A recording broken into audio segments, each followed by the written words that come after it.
In this video, we'll be talking about angular movement. So let's get right into it. Well, the first thing we're going to do related to angular motion or angular movement is introduce the variables. So the description of motions in linear motion are x, v, and a, all corresponding to, this is displacement, velocity, and acceleration. Now, these are the corresponding variables related to angular movement to linear. So theta is some representation of radians, same radians as you've learned in calculus or pre-calc or trig. And radians corresponds to displacement. Displacement's unit is meters, but radians unit is, well, radians. Well, how about for omega? Well, omega is represented by this little curly w, and this curly w is corresponding to linear velocity. So linear velocity unit is meters per second, so angular velocity is radians per second. And now we have alpha. Alpha is the variable for angular acceleration, also radians per second squared. And it corresponds to linear acceleration, the unit of meters per second squared. Now, later on, you'll understand that radians isn't a real unit. The real unit, whenever you're doing math with your units for angular velocity, is 1 over s, and alpha is just 1 over s2. Theta, radians isn't necessarily a real unit. It's just there to signify that you're doing angular math. Now, you can turn your angular variables into linear variables. So since they're corresponding to each other, all of them can be kind of interchangeable. So just multiply r. R in this case is radius. Radius of any circle you're talking about. So whenever you're talking about angular motion, you're moving around a circle, and r is the radius of that circle. And r right here is just the radius. Okay, how many times do I have to repeat that? I repeated that like 3 times. Oh my goodness. I need to script my videos. But whenever you multiply radius by some angular variable, you get the linear equivalent. That easy. So now that we've gotten a grasp of the variables of angular motion, let's talk about each one of them individually. So traditional circle has radians of, well, all circles have only 2 pi radians, and each half of the circle represents 1 pi radians.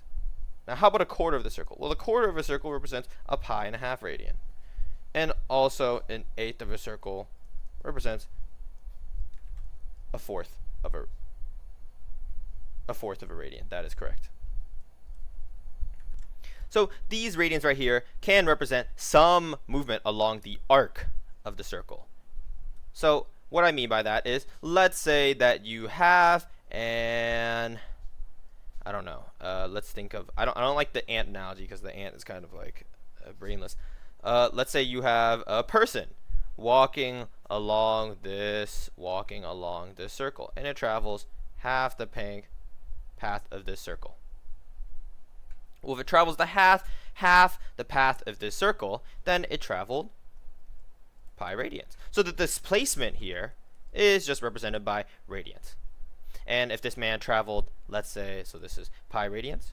If this person traveled 1/4 of the circle, well, this is pi over 2 radians. So the man's displacement is, so the first example, 1, this is 2. The second example is the man traveled pi over 2 radians. Now, keep in mind, for the people taking these physics classes, your radial movement is likely not going to be represented by pi. Pi is just an easy example here because there's no way I can approximate like 1 radian constantly. But pi, you're likely going to get numbers like your displacement is 1 radian or 2 radians, right?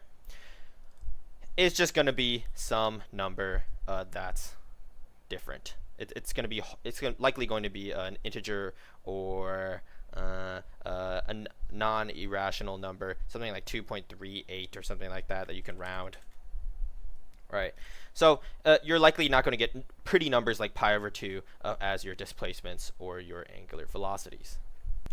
Now, remember what I said about how you can multiply any angular variables by the radius of the circle to get your displacement, right? These are equal to each other. Well, let's test that out. Let's test that theory out. Let's say this radius is 3 meters. Well, if the radius is 3 meters, the circumference, so if r is equal to 3 meters, the circumference is 2 pi times 3. So the circumference is 6 pi meters. Well, if the circumference is 6 pi meters, how long is this arc length? Well, this arc length of just 1 radian is equal to, so the arc length of 1 radian is equal to 1/2 the circumference, correct? So 1/2 the circumference is equal to 3, let's erase this 2 pi because it's unnecessary. Half the circumference is equal to 3 pi meters. Now, if we test this out, we know that our radial displacement is just pi here. So for the first example, our radial displacement is pi. So pi. And if we multiply the radius by pi, we get 3 pi. And we can get the linear displacement. The linear displacement is just the arc length of the path we traveled around the circle. And in the math we did using circumference, we figured out that we traveled 3 pi meters if you traveled half the path of the circle. And we also used the formula. If you multiply the radians by the radius, we get that we traveled, well, 3 pi as well. So both of these are equal to each other. Therefore, this formula is cha-ching. Now, here's a quick conceptual explanation of radians. If you had a bigger circle, for example, so if you had a bigger circle, okay, let's try to get this entire thing in a box. Let's say you had a way bigger circle. Let's say the circle was, I don't know. Let's say the circle has a radius of 10 meters. Let's say this circle has a radius of 10 meters. Well, this is a little more conceptual, but even if you traveled pi radians, so this is half the circle, you would travel a significantly greater distance due to the fact that the circumference is just larger. So even if your radius is pi, don't assume that in all circles your linear displacement will be the same. Your linear displacement, if you travel, well, pi radians can be calculated using the radians displacement in this case. So the radians displacement is pi and your radius. And the radius of this larger circle is 10 meters, so we multiply it by 10 meters. And we get 10 pi. So if you traveled the entire path of this, not the entire path, the half the path of the circumference of the circle, then you would have traveled 10 pi meters.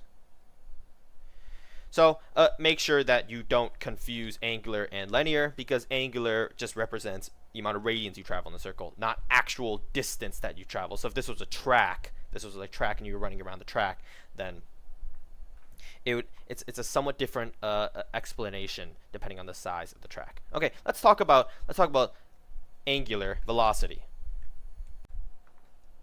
So angular velocity is represented by omega.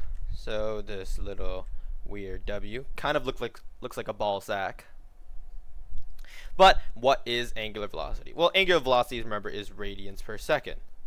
So you can already guess based off my explanation of theta. If theta is radians, well, what is radians per second? Well, radians per second represent how fast you're traveling around a circle in radians. So not actual tangential velocity, not the actual speed of the particle, not the actual speed of whatever's moving around in a circle, the person running on a track, not the actual speed of it, but the angular motion of whatever particle.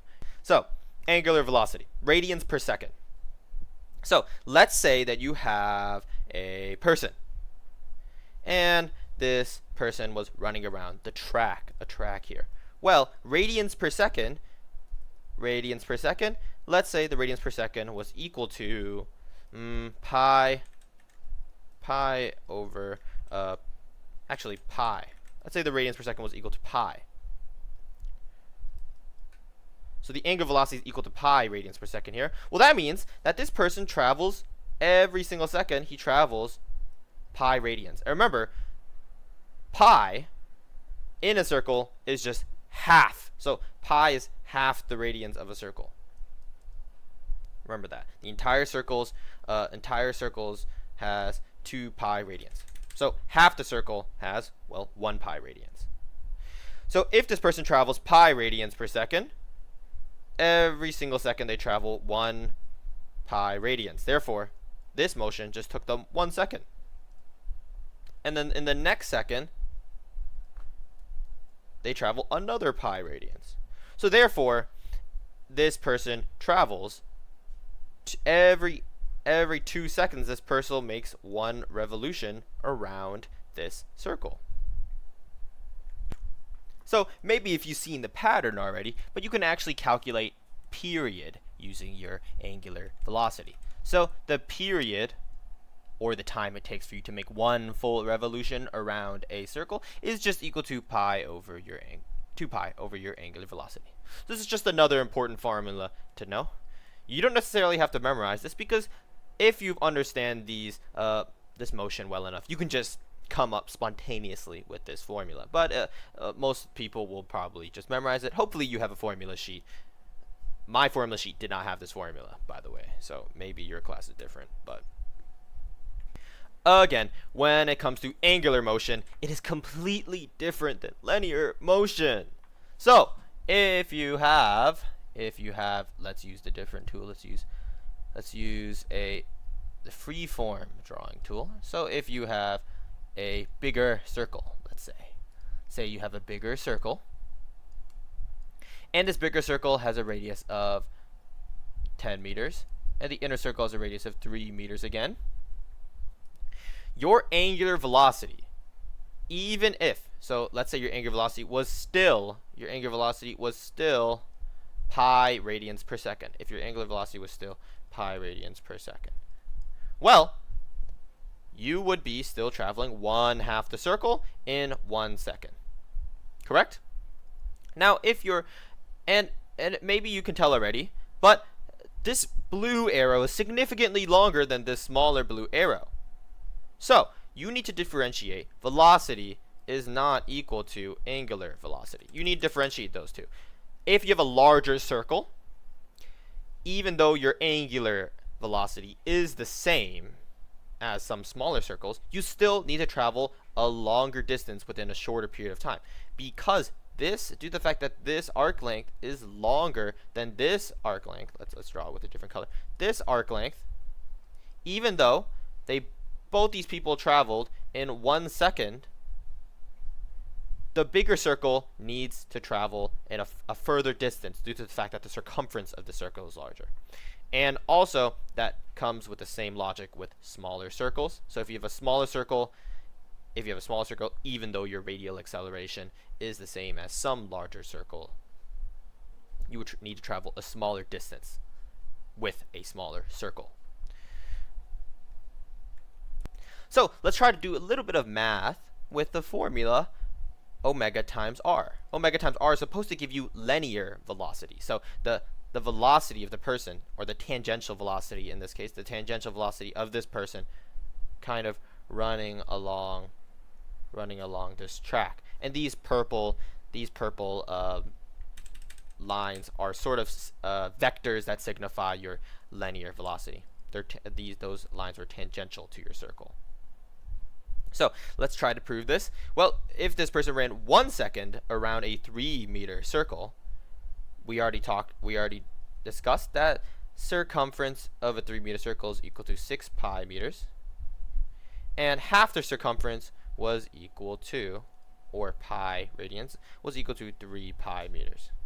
This person traveled 3 pi meters in 1 second. Therefore, this person's velocity is equal to 3 pi meters per second. Correct? Because he traveled a distance of 3 pi meters in 1 second. Now,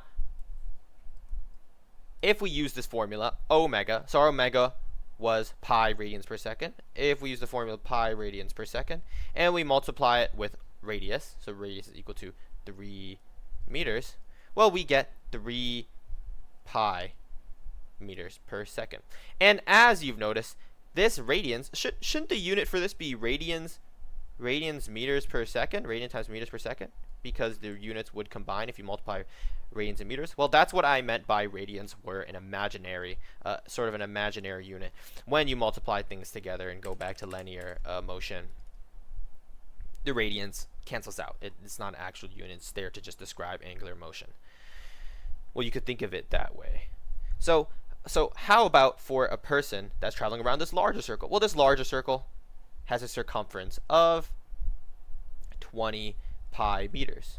And, well, since we're traveling pi radians around the circle, we're just traveling half the circumference. So if you travel half the circumference here, let's draw over the blue line. If you travel half the circumference, you travel 10 pi meters.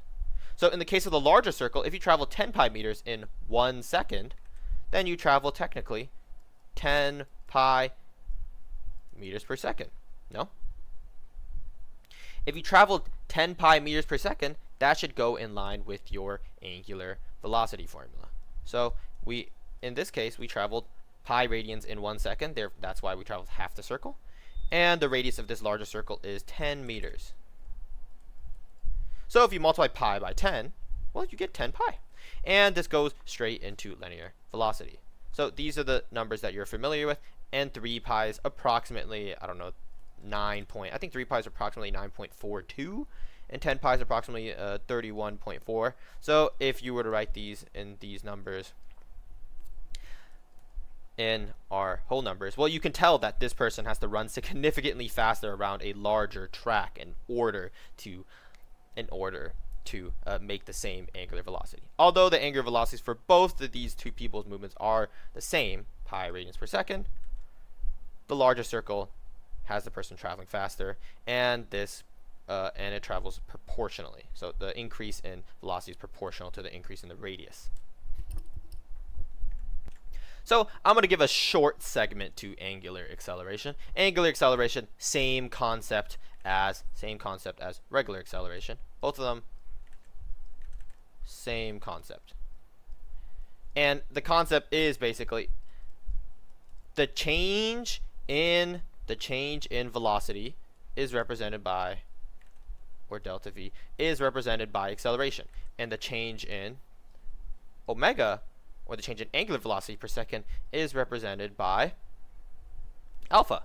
So both of them sort of have the same concept. Acceleration is your change in velocity over time, and angular acceleration is your change in angular acceleration over time.